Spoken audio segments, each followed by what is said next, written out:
பாத்தீங்கன்னா ஐபிஎல் 2005ல ஏலம் எடுத்திருக்காங்க. ஆமா. எந்த டீம் எந்தெந்த பிளேயரை மிஸ் பண்ணிட்டாங்கன்னு நினைக்கிறீங்க? பொறுத்தளவு நான் எம்ஐ ஃபேன், பேசிக்கான எம்ஐ சொல்லலாம்.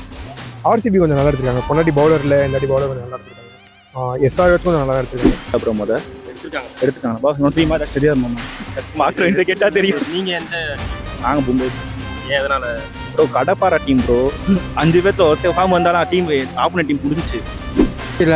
ஒரு மாதிரி நான் தமிழ்நாட்டுக்காரங்க எவனும் ஜெயிச்சே கிடையாது. வெளிநாட்டுக்காரங்க ஜெயிலாம் ஜெயிக்கிறாங்க. கரெக்டாக புவனேஸ்வர் குமார் பவுலர்ஸ் எல்லாமே கரெக்டாக எடுத்திருக்காங்க. எப்பயுமே பவுலர்ஸ் எடுக்க மாட்டாங்க. இதனால தான் பவுலர்ஸ் நல்லா எடுத்திருக்காங்க. அதனால ஜெயிக்கிறாங்க.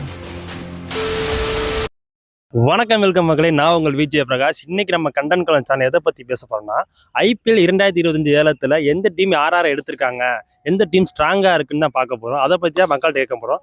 அதுக்கு முன்னாடி நம்ம சேனலில் சப்ஸ்கிரைப் பண்ணால் சப்ஸ்கிரைப் பண்ணிக்கோங்க. இன்ஸ்டாவில் நம்ம பேஜை ஃபாலோ பண்ணிக்கோங்க. ஃபேஸ்புக்கில் வீடியோவும் கண்டிப்பாக வாங்க வீடியோக்குள்ளே போகலாம்.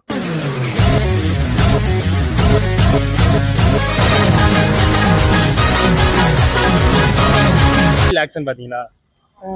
ஏதோ தெரியும் ப்ரோ, பார்க்கலையா? ஏன் சரி, இந்த வாட்டி எந்த டீம் ஸ்ட்ராங்காக இருக்குன்னு நீங்கள் நினைக்கிறீங்க? சிஎஸ்கே தான் ப்ரோ நினைக்கிறேன். வேற அடுத்து எம்ஐ இப்போ லைனப்லாம் நல்லா இருக்கு. ஆர்சிபியில் எல்லாத்தையும் வெளியே விட்டாங்க. ஏன்னு தெரியல. சிராஜெல்லாம் விட்டாங்க. ஒரே ஒரு பவுலர் தான் இருந்தார், அவரே விட்டாங்க. காஸ்ட்லி மிஸ்ன்னு பார்த்தீங்கன்னா நம்ம உங்களுக்கே தெரிஞ்சிருக்கோம், அந்த ஆக்ஷன்லேயே பார்த்துருப்பீங்க. வில் ஜாக்ஸை வந்துட்டு நம்ம ஆர்சிபி டீம் வந்து ரிட்டைன் பண்ணாதது. ஸோ அந்த மாதிரி ஒரு காஸ்ட்லி மிஸ்ன்னு நிறைய டீம் இருக்குது. ஸோ நீங்கள் பஞ்சாப் கிங்ஸில் பார்த்தா ஹர்ஷீப் சிங்கை ரிட்டைன் பண்ணாதது, ஸோ வில் ஜாக்ஸை மிஸ் பண்ணது. இப்போது நம்ம சென்னை சூப்பர் கிங்ஸாக இருக்கட்டும், ஒரு பவர்ஃபுல் ஹிட்டரை மிஸ் பண்ணது. ஸோ அந்த மாதிரி நிறைய விஷயங்கள் இருக்குது. ஸோ நிறைய டீம் மிஸ் பண்ணிட்டாங்க. ஒரு பவர்ஃபுல்லாக பார்த்தீங்கன்னா ஒரு 3 டீம் தான் செலக்ட் பண்ணியிருக்காங்க. ஆர்சிபி ஸ்ட்ராங்காக இருக்காங்கன்னு. எதனாலனா இந்த தடவை கரெக்டாக புவனேஸ்வர் குமார் பவுலர்ஸ் எல்லாமே கரெக்டாக எடுத்திருக்காங்க. எப்பயுமே பவுலர்ஸ் எடுக்க மாட்டாங்க. இந்த தடவை தான் பவுலர்ஸ் நல்லா எடுத்திருக்காங்க. அதனால ஜெயிக்கலாம்னு நினைச்சேன். நீங்கள் எந்த டீமுக்கு சப்போர்ட் பண்ணுற மாதிரி? நான் எல்லா மேட்சுமே பார்ப்பேன். எல்லா டீமுமே சப்போர்ட் பண்ணுவேன். நியூட்ரல் ஃபேன் தான். கிரிக்கெட் ரொம்ப பிடிக்குன்றீங்க? ஆமாம் ப்ரோ, ஒரு கிரிக்கெட் ஃபேன், அவ்வளோதான். நாங்க மும்பை ப்ரோ. ஏன் எதனால? Bro கடப்பாரா team bro. 5 பேர்ல ஒருத்தர் ஃபார்ம் வந்தாலும் டீம் ஆப்போனன்ட் டீம் முடிஞ்சிச்சு. இந்த பவுலிங் எப்படி இருக்கு உங்க டீம்லாம்? தரமா இருக்கு ப்ரோ. பவுலிங் போனது பவுலிங் பிரச்சனை இருந்துச்சு. இப்போ ட்ரெண்ட் போல்ட் வந்துட்டாரு. பேஸுக்கு பிரச்சனை, தீபக் சஹர் வந்துட்டாரு, பிரச்சனை. ஸ்பின்னிங் பிரச்சனை இல்லை, ஃபுல்லாக முடிஞ்சு. பேட்டிங் டாப் ஆர்டர் ஃபுல்லாக கரெக்டாக இருக்கு. இல்லை அலெக்ஸ் ஜாக்ஸ் அம்மா வில் ஜாக்ஸ் வேற கொடுத்துட்டாங்க ஆர்சிபி. எங்களுக்கு கடவுளுங்க அவங்க. ஏலம் பார்க்கல. தூங்கிட்டியா? ஆனா சிஎஸ்கே டீம். ஆனா நான் ஏலம் பார்க்கல. இவன் சொல்றேன், நம்ம எப்பயும் தோனி ஃபேன் தானே, நம்ம ஏலம் பார்க்க தெரியாது. யார் எடுத்திருக்காங்க அதெல்லாம் பேர் தெரியாது. தோனி, ஆமா, அதுதான் மெயின். தோனி தான் போதும், அவ்வளோதான். விளாண்டா போதும், அவ்வளோதான். கொஞ்சம் நல்லா எடுத்திருக்காங்க. பொன்னாடி பவுலரில் இந்தாட்டி பவுலர் கொஞ்சம் நல்லா எடுத்திருக்காங்க. எஸ்ஆர்ஹெச் கொஞ்சம் நல்லா எடுத்திருக்காங்க. சிஎஸ்கே பற்றி சொல்லணும்னா கொஞ்சம் பவுலர் கொஞ்சம் எடுக்காமல் இருக்காங்க. மற்றபடி வேற என்ன சொல்லணும், எல்லா டீமும் ஓரளவுக்கு நல்லா தான் இருக்குது. நல்லா தான் இருக்காங்க எல்லாமே. இப்போ ஆர்ஆர்லாம் பார்த்தீங்கன்னா ரொம்ப 13 வயசு பையன் எடுத்திருக்காங்கன்னு ஒரு இது சொல்கிறாங்க. அப்போல்லாம் அதை எப்படி பார்க்குறீங்க? ஓகே, சான்ஸ் கொடுக்கலாம் தான். போனாட்டி மும்பையில இதே மாதிரி ஒரு 16 வயசு பையன் எடுத்தாங்க தான். ஆனால் சரியாக யூஸ் பண்ணல தான். பார்க்கலாம், விளாண்டா தான் தெரியும் யாராக இருந்தாலும். ஸோ அப்படி பார்க்கும்போது ஒரு ஹர்திக் பாண்டியா, ஒரு திலக் வர்மா, ஒரு ரோஹித் சர்மா, நீங்கள் வில் ஜாக்ஸு, ஸோ இந்த மாதிரி நிறைய பிளேயர்ஸ் வந்து நீங்கள் உள்ள பிளேயர் விளையாடுறாங்க. ஸோ பூம்ரா, போல்ட்டு அந்த காம்பினேஷன்ஸாக இருக்கட்டும், ஒரு சாகர் பவுலிங்காக இருக்கட்டும், ஒரு ஸ்ட்ராங்கஸ்ட் 11 பார்த்தீங்கன்னா மும்பை இந்தியன்ஸ் தான் இந்த ஆப்ஷனில். ஸோ செகண்ட் பிளேஸ்ன்னு பார்த்தீங்கன்னா so going to CSK. So playing 11 நல்லா செலக்ட் பண்ணியிருக்காங்க. ஃபாஸ்ட் பவுலர்ஸை நல்லா எடுத்திருக்காங்க. ஒரு டாப் ஆர்டர் நல்லா எடுத்திருக்காங்க. ஒரு ஹிட்டர் வைஸில் கொஞ்சம் கம்மியாக இருந்தாலும் பட் ஓகே, இது பர்ஃபெக்ட் 11. தேர்ட் பிளேஸ்ன்னு பார்த்தீங்கன்னா ஒரு டெல்லி கேபிட்டல்ஸ். ஒரு நல்ல பவுலிங் டீம் எடுத்திருக்காங்க. ஏன்னா டெல்லினாவே ஒரு 180, 190, ஒரு 200 ஸ்கோர் பண்ணுற ஒரு பிச் தான் அது.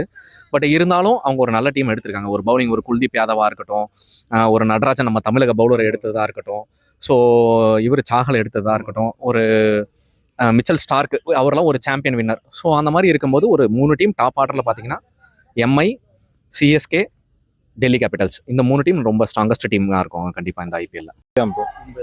உங்களுக்கு பிடிச்ச டீம் எந்த டீம்? மும்பை இந்தியன்ஸ்.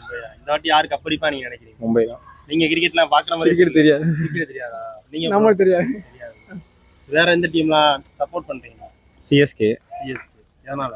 ஏன்னா டோனி இருக்காரு. இந்த வாட்டி எந்த டீம் ரொம்ப வீக்கா இருக்க மாதிரி இருக்கு? தெரியல ப்ரோ.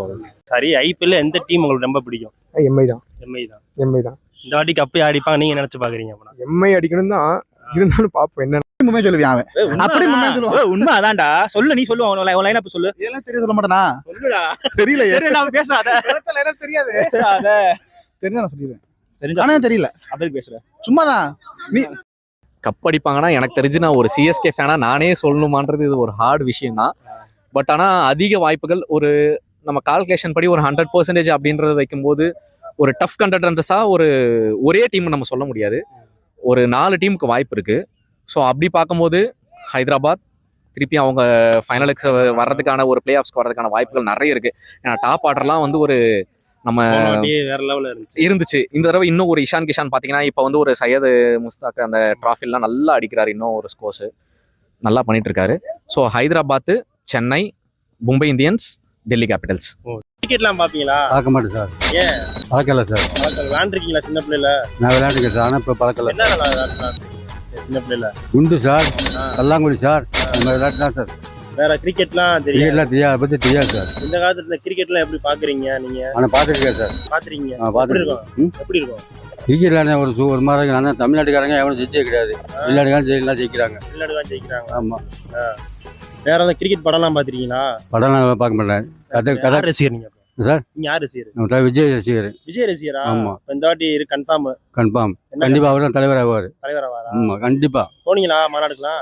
மாநாடு மாறு போக முடியல, காசு இல்ல. காசு இல்ல. காசு இல்ல. சரி, கண்டிப்பா அடுத்த வாட்டி கூட்டு போயிருவாங்க. கண்டிப்பா போங்க. போயிடுவோம். போயிடுவோம். தேங்க்யூ. நன்றி, வணக்கம்.